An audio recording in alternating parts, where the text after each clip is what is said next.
Vous, en France, quand vous consommez de la cocaïne, à 70%, ça vient de l'estomac d'un Guyanais.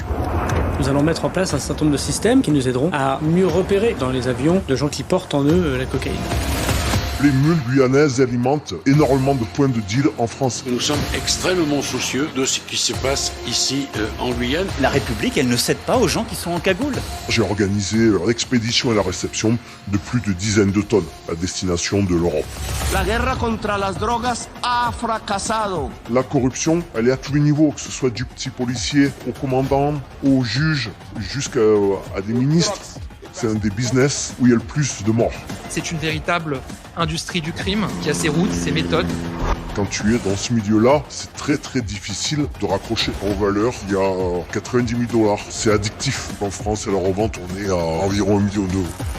Ça crée des situations, des émotions très fortes. Ce qu'on a décidé, c'est d'intensifier la lutte contre les narcotrafics.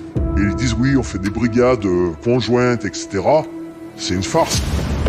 En Guyane, il y aura dans cette prison 60 places réservées aux narcobandits. Est-ce que les forces de l'ordre françaises peuvent faire quelque chose contre ton business et ta manière de le faire?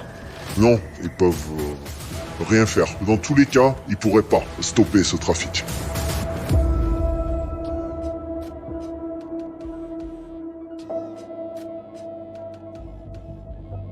L'interview que vous allez regarder, c'est un témoignage extrêmement rare d'un homme qui est au cœur du narcotrafic en Amérique du Sud. Il est français, il a moins de 40 ans et depuis plusieurs années, il assure la logistique pour des convois de cocaïne à destination de toute l'Europe et particulièrement la France. Faut savoir qu'environ 20% de la cocaïne qui est consommée dans le pays arrive par des avions en provenance de la Guyane et lui s'occupe d'une partie de la logistique de ce trafic. Après presque 3 ans de discussion via différents canaux, une tentative de rencontre ratée en 2024, j'ai réussi à le convaincre de témoigner.